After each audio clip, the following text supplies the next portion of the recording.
사도신경으로 신앙고백 드립니다. 나는 전능하신 아버지 하나님 천지의 창조주를 믿습니다. 나는 그의 일하신 아들 우리 주 예수 그리스도를 믿습니다.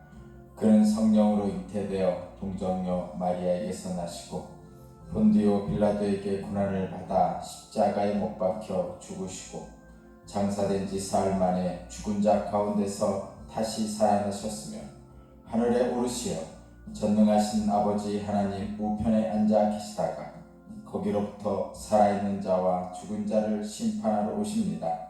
나는 성령을 믿으며 거룩한 공교회와 성도의 교제와 죄를 용서받는 것과 몸의 부활과 영생을 믿습니다. 아멘. 찬송가 218장입니다.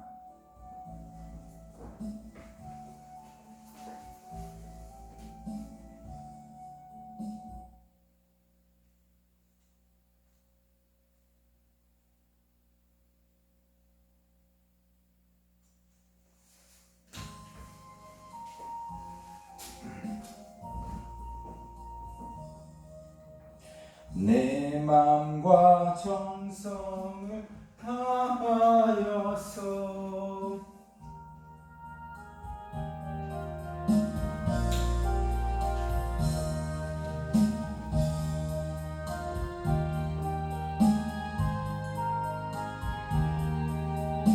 형제와 이웃을 사랑하라. 주께서 우리에게 명하시니 그 명령 따라서 살아가리. 널 미워 해치는 원수라도 언제나 너 그렇게 사랑하라. 널 핍박하는 자 위에서도 신실한 마음으로 복을 빌라. 주께서 우리에게 명하시니 그 명령 따라서 살아가리. 나 항상 주님을 멀리하고 형제를 사랑하지 못하였다. 이러한 죄인을 사랑하사 주께서 몸버려 죽으셨다. 속죄 큰 사랑 받은 이 몸 내 생명 다 바쳐 충성하리. 아멘.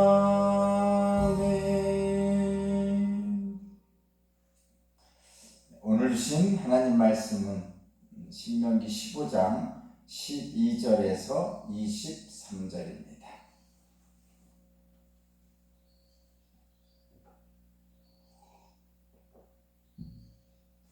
신명기 15장 12절에서 23절까지 말씀을 봉독해 드리겠습니다. 당신들 동족 히브리 사람이 남자든지 여자든지 당신들에게 팔려와서 6해 동안 당신들을 섬겼거든 7째 해는 그에게 자유를 주어서 내보내십시오. 자유를 주어서 내보낼 때에 빈손으로 내보내서는 안 됩니다.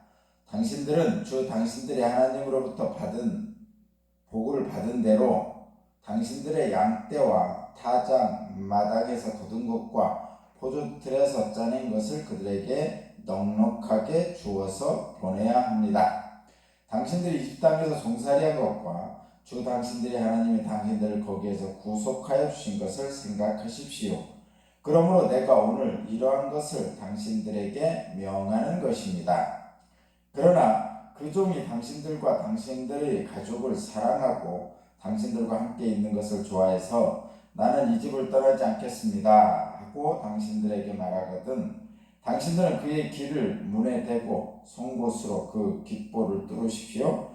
그러면 그는 영원히 당신들의 종이 될 것입니다. 여종도 그렇게 하십시오. 남녀 종에게 자유를 주어서 내보내는 것을 언짢게 생각하지 마십시오. 그들은 6해 동안 품바리꾼이 받은 품삯의 2배는 될 만큼 당신들을 섬겼습니다. 그렇게 내보내야만 주 당신들의 하나님이 당신들이 하는 모든 일에 복을 내려주실 것입니다. 당신들은 소나 양의 처음 난 수컷을 구별하여 주 당신들의 하나님께 바쳐야 합니다. 처음 난 황소는 부리지 말아야 하고 처음 난 양은 털을 깎지 말아야 합니다. 해마다 당신들과 당신들의 가족은 주 당신들의 하나님 앞 곧 주님께서 택하신 곳에서 그것을 먹어야 합니다. 그 짐승에 흠이 있어서 다리를 절거나 눈을 못 보거나 그 밖에 무슨 흠이 있으면 그것은 주 당신들의 하나님께 잡아 바치지 못합니다. 그럴 경우에는 노루나 사슴을 잡아먹듯이 정한 사람이든지 부정한 사람이든지 모두 성 안에서 그것들을 잡아먹을 수 있습니다. 그러나 피는 먹지 말고 물처럼 땅에 쏟아버려야 합니다. 아멘.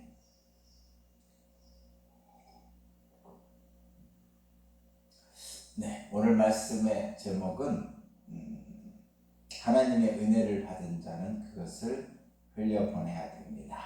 라는 제목이고 그렇게 하는 이유는 재물이든 생명이든 그것의 근원은 하나님이시다. 라는 말씀의 제목입니다. 모든 것의 근원은 하나님입니다. 그래서 하나님의 은혜를 받은 자는 그것을 흘려보내야 됩니다. 이웃과 나눠야 됩니다. 라는 말씀입니다. 어제부터 시작하고 있는 말씀에 계속되는 부분은 7년 안식년 면제 규례에 대한 말씀입니다. 안식년 면제 규례 중에 오늘 말씀은 종을 대우하는 법과 처음 난 소와 양의 새끼에 대한 규례를 말씀하고 있는데 종을 대우하는 법은 이런 것이죠. 빚 때문에 종이 된 사람을 상정하고 있는 것 같습니다. 그래서 빚을 갚지 못해서 종이 되었을 경우에 안식년 7년이 되면 그들을 풀어주어야 된다는 법입니다. 그리고 풀어줄 때 그냥 보내서도 안 되고 그들의 손에 복을 받은 대로 넉넉하게 주어서 내보내야 된다는 것이죠. 그런데 그 중에는 또 나가지 않겠다고 주인과 아주 인간관계가 너무 잘해서 주인과 계속 살기를 바라는 경우도 있을 수도 있겠죠. 나가봤자 주인과 같이 살 때보다 더 좋은 일이 없을 것 같은 또는 그런 여러 가지 이유가 있겠죠. 다양한 이유가 있어서 그냥 같이 살고 싶어하는 그런 경우도 있습니다. 그럴 때를 대비해서 또 그렇게 어떻게 하라고 여기 17절에 있습니다. 좀 어려운 일을 하라는 거죠. 귀를 송곳으로 뚫으라고 그러죠. 그래서 귀를 뚫은 사람은 영원히 같이 살 수 있다 이렇게 얘기를 하죠. 이것은 그 당시에 풍습이 아닌가 싶습니다. 지금으로서 이해가 잘 되지 않는 부분이지만 어쨌든 그런 경우도 상정해 놓고 있습니다. 아주 세심한 것 같습니다. 그러면서 하나님께서 왜 이러셨을까? 하나님께서 왜 이들에게 7년이 되면 팔려온 종을 내보내라고 하셨을까? 자유를 주라고 하셨을까? 그것도 넉넉한 재물을 주어서 내보내라고 하셨을까? 이런 생각을 하게 됩니다. 실제로 이 안식년 면제 규례를 준수하기가 쉽지 않습니다. 어제 말씀에도 잠깐 나와 있는 것처럼 안식년 첫 해에는 돈을 꾸어주기가 좋습니다. 왜냐하면 돈 이자를 받기가 쉬우니까, 또 원금을 받기가 쉬우니까. 근데 안식년 7년째가 다가올수록 원금과 이자를 받기가 쉽지 않죠. 왜냐하면 7년째 되면 탕감을 해줘야 되니까. 그래서 부작용도 낮잖아요. 어제도 말씀드렸지만 처음에는 잘 빌려주고 그렇습니다. 근데 점점 가면 갈수록 7년째 되면 될수록 안 빌려주죠. 왜냐면 당연한 거죠. 이자 받고 원금 받을 수 있는 가능성이 점점 줄어들기 때문입니다. 그래서 부작용이 나온다고 했습니다. 안식년 면제의 해가 다가올수록 가난한 자들이, 돈이 필요한 사람들이 돈을 융통해 쓸 수가 없습니다. 왜냐하면 안 준다는 거죠. 가까이 올수록 그런 부작용이 있게 됩니다. 현실적인 문제죠. 오늘 본문 말씀에 나오는 이 안식년이 돼서 7년이 되면 자기가 부리던 종을 풀어주는 것도 사실은 경제적인 문제죠. 그 현실적인 경제적인 문제가 닥치는 겁니다. 이렇게 안식년 면제 규례가 지키기 어려운 이유는 빚을 탕감해주고 자신의 종이 돼서 일하는 사람들을 풀어준다는 것은 사실적으로 경제적인 손해를 감수해야 되는 문제가 발생하게 됩니다. 심지어는 그 종에게 넉넉하게 주어서 내보낸다는 것은 현실적으로 쉽지 않은 일이죠. 경제적인 손해를 감수해야 되기 때문에 그렇습니다. 그런데 하나님은 이 안식년 면제 규례를 명령하고 있습니다. 그러면 사람들은 고민을 하겠죠. 안식년 면제 규례로 종을 풀어주느냐? 이 문제에서 경제적인 현실적인 문제에 닥친 사람들, 그러나 하나님께서 행하라 하신 명령, 이 둘 사이에서 고민을 하게 됩니다.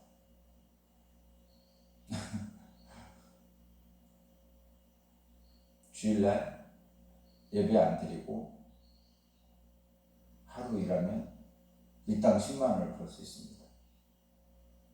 제 얘기는 당시에 사람들이 안식년 면제 규례를 고민했던 것처럼 지금도 마찬가지라는 얘기죠.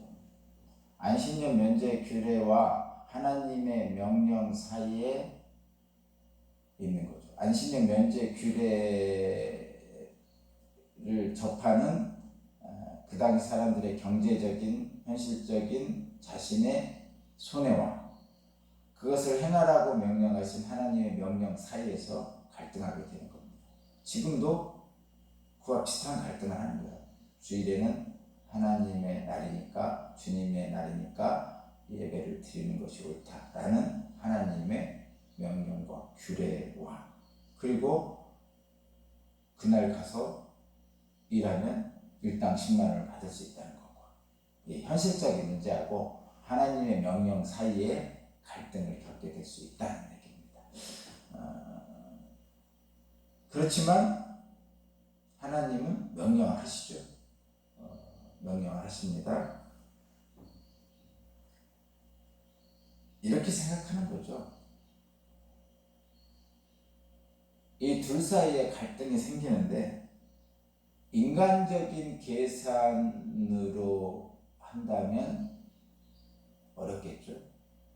종을 풀어준다든가 그것도 넉넉히 주어서 풀어준다든가 이런 것들은 어렵습니다. 그렇지만 하나님을 생각한다면 가능할 수도 있다. 오늘 말씀의 핵심입니다. 그러면 우리에게 주신 하나님 말씀은 뭐냐면 이런 것이죠. 네 개인적인 이익을 생각하면 할 수 없는 일도 하나님을 생각하면 가능하다는 것입니다. 그래서 하나님을 생각해서 행하라는 것인데 그 이면에는 하나님을 하나님을 생각해서 행하라는 이면에는 이런 의미가 들어있습니다. 모든 경제의 또는 물질의 근원은 하나님이시다 라는 것이죠. 그래서 하나님께서 너희들에게 가나안 땅을 주셨고 물질적 기반을 주셨고 12지파에게 각 지파에게 땅을 분배해 주었고 그래서 너희들의 기반인 집은 땅을 주었으니 너희들은 그 땅을 받은 은혜를 기억하고 사람들과 나누라는 거죠. 근본적인 것은 이런 것입니다. 에덴 동산 같은 하나님의 세상에서는 뭐 그런 불편이 없었죠. 물질이 부족하지 않았던 것 같습니다. 상상해 보면 성경에 나오는 에덴 동산의 모습을 상상하면 그런 것 같습니다. 그런데 에덴 동산에서 쫓겨난 인간들의 닥친 현실 속에서는 늘 자신의 생명과 삶을 보존하기 위해서는 기반이 필요했죠. 경제적 기반, 물질적 기반이 필요했습니다. 그래서 자기의 생존과 생명을 유지 존속하기 위한 기반을 갖는 것이 중요했고 그랬습니다. 그래서 그 부족한 것을 채우는데 열심히 노동을 할 수밖에 없었습니다. 그런데 그 근원에는 이렇게 생각하셔야 하는 겁니다. 하나님이 주셨습니다. 하나님이 가나안 땅을 주셨습니다. 하나님이 애굽에 종살이하는 우리를 부르셔서 젖과 꿀이 흐르는 가나안 땅을 주셨습니다. 라는 물질과 재물 이런 것들의 근원이 하나님입니다. 그러므로 우리는 그 근원인 하나님을 기억해야 됩니다. 그리고 그렇게 하나님의 은혜를 받은 사람은 그것을 이웃에게 흘려보내야 됩니다. 나눠야 됩니다. 그럼으로써 나와 내 이웃이 하나님의 은혜 안에서 복되게 살아야 됩니다. 나는 에덴 동산의 어떤 삶의 법칙을 우리에게 알려주시는 것이 아닙니다. 그러니까 저와 여러분은 현실에서 살지만 그러나 하늘의 시민으로서 우리의 현실은 땅이지만 우리의 본향은 하늘이다. 그래서 이 땅에서 비록 땅을 딛고 살지만 하늘의 법칙으로 산다면 하늘나라를 이 땅에 실현하며 살 수 있는 것을 하나님께서는 원하시는 것 같습니다. 우리가 예수님을 통해서 하나님 나라를 이 땅에 이루고자 하는 것이 바로 그것이 아닌가 싶습니다. 그 다음 본문에 처음 난 소와 양의 새끼를 하나님께 드리는 것도 마찬가지죠. 10가지 재앙 중에 장자를 살리신 6월절의 사건을 기억하고 행하라는 것입니다. 결국은 재물의 근원도 하나님이시고 생명의 근원도 하나님이시니까 그 재물과 생명을 주신 하나님을 생각하면서 그것에 대한 은혜를 체험했으니 이제는 내 주변의 다른 사람들과 그것을 나누는 것이 하나님 나라를 사는 믿음의 백성들의 책임이고 의미이고 또 하나는 권리가 아닌가 이렇게 말씀하시는 것 같습니다. 하나님을 경외하는 것은 우리의 삶에서 의로운 삶, 선한 삶을 살기 위한 가장 큰 전제적인 조건이 되는 것 같습니다. 쉽지는 않습니다. 경제적 현실 속에서 나의 이익과 너의 이익이 충돌하고 있을 때 과연 어떻게 하면 나의 이익뿐만 아니라 나의 이익의 손해를 감수하면서라도 너의 이익을 생각할 수 있느냐? 그것은 현실적인 경제적인 상황만 생각한다면 그렇게 할 수 없습니다. 그렇게 하기 위해서는 하나님을 생각하고 하나님이 재물과 생명의 근원임을 알고 내게 주신 모든 것이 하나님의 은혜임을 아는, 그래서 하나님을 경외할 수밖에 없는, 그리고 그 하나님을 경외하는 속에서 하나님께서 우리에게 주시는 복을 더 온전하게 누릴 수 있다는 말씀의 핵심이 아닌가 그렇게 생각해 봅니다. 오늘도 다시 한번 생각해 봅니다. 하나님을 경외하고 그럼으로써 하나님 말씀을 따를 수 있기를 바랍니다. 저도 그렇게 하기를 원하고 성령께서 저와 여러분 모두에게 하나님을 경외하고 잊지 않고 하나님의 은혜를 기억하고 그리하여 나와 너의 이익의 충돌 속에서도 서로 같이 살 수 있는 나눌 수 있는 귀한 하루가 되기를 바랍니다. 기도드리겠습니다. 한없이 놀라운 은혜를 받았습니다. 그럼에도 불구하고 하나님의 은혜를 기억하지 못하고 형제와 나누지 못하는 우리의 옹졸함을 주님 가르쳐 주시니 감사합니다. 하나님의 경외함으로 하나님의 주신 은혜를 나누며 함께하는 오늘 하루가 되게 하여 주옵소서. 나의 이익도 생각하지만 너의 이익도 생각할 수 있는 우리 주님의 놀라우신 은총의 역사를 기억하는 하루가 되게 하여 주옵소서. 모든 것 감사드리며 예수 그리스도 이름으로 기도합니다. 아멘. 218장 찬양 드리고 기도드리겠습니다.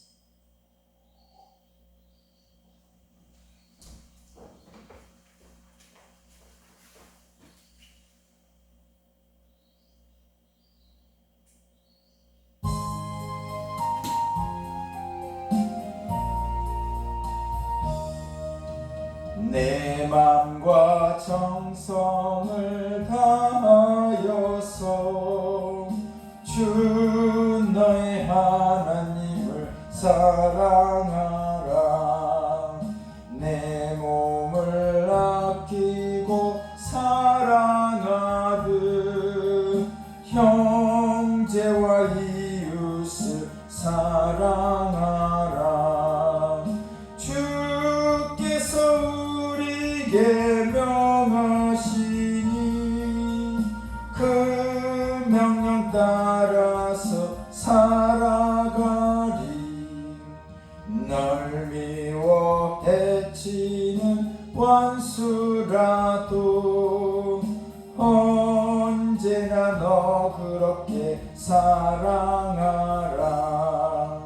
널 핍박하는 자 위에서도 신실한 마음으로 복을 빌라. 주께서 우리에게 명하시니 그 명령 따라서 살아가리. 나 항상 주님을 멀리하고 형제를 사랑하지 못하였다. 이러한 죄인을 사랑하사 주께서 몸버려 죽으셨다. 속죄의 큰 사랑 받은 이 몸 내 생명 다 바쳐 성성하리.